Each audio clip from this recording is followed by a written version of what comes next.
So a warm welcome to all of you watching this video and wishing all of you a very happy Diwali. So this is my first attempt at a voiceover on my surgical video. So kindly pardon any mistakes if there are any. In this video we are seeing a topical phacoemulsification in a patient with a very small pupil. The pupillary dilatation was not more than 3.5 mm. Original length of the video was or of the surgery was 9 minutes. We are watching it at 1.5x so that we are able to cover this in a shorter span of time and it is useful to everyone. So in this case we try dilatation with the help of adrenaline but to no avail, and after which we try to dilate as much as possible with help of HPMC, viscoelastic substance. Again to no avail. This is a grade 2 cataract. We go ahead with the rhexis. We try to aim for as big rhexis as much possible. We try to go under the pupillary margin to increase the size of the rhexis so that the nucleus management is more comfortable. The rhexis is complete as we see here, followed by a hydrodissection. A good hydrodissection in such cases will make things easy.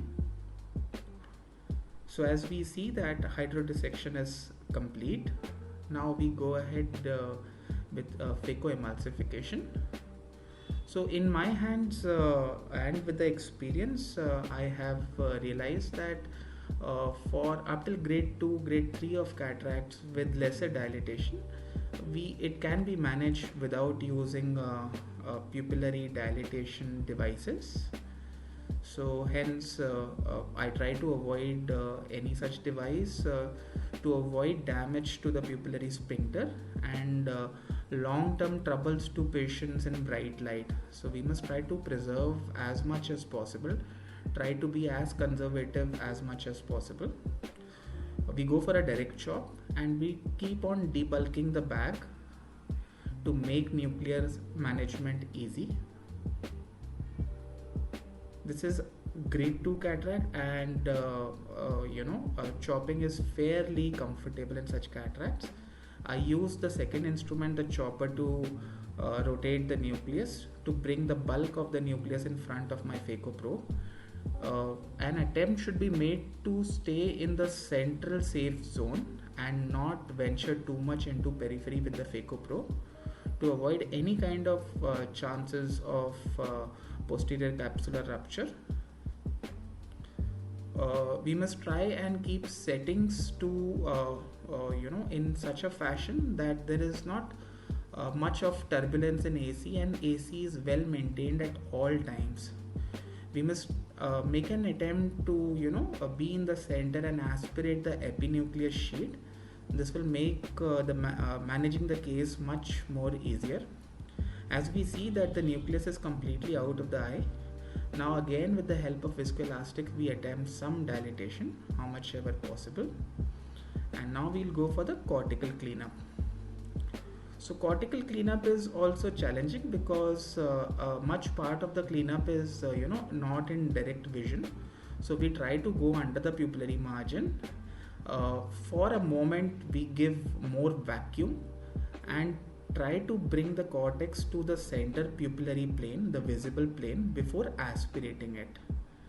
Always ensure that you go beneath the pupillary margin, give slightly more vacuum, pull out the cortex, aspirate the cortex towards the center, and then give maximum vacuum to aspirate the cortex. In such cases many times it's difficult to visualize the periphery due to poor dilatation, so hence we must always make use of a second instrument to see the edge of the cortex so that we can pull it comfortably. So here as you see I use a Sinskey hook to visualize the edge of the cortex on the nasal side, and gradually with some patience and some skills, we are able to manage the cortex. We must always check if there is any cortical matter left in the periphery, because any kind of cortex left would lead to inflammation, which is undesirable. So, not using pupillary devices should not be at the cost of post-operative inflammation or retained cortex, or any of the retained nuclear material. So, we had planned, the patient had opted for a hydrophilic lens. Hydrophilic lenses are very comfortable because they are soft as compared to a hydrophobic lens, and are easier to implant. So, but nevertheless, you can opt for an hydrophobic lens, it won't be a challenge. And now we're dialing the lens into the bag. So while dialing, we just observe that there is a small amount of cortex superiorly, subincisional, which we go and aspirate. It's always important to keep on looking for any kind of retained cortex and do a proper and thorough cortical cleanup. This will avoid any kind of post-operative inflammation. So, one very important point in managing such cases is to assess the grade of the nucleus. If the grade is high, grade 3 and above, it is always advisable to use pupillary dilatation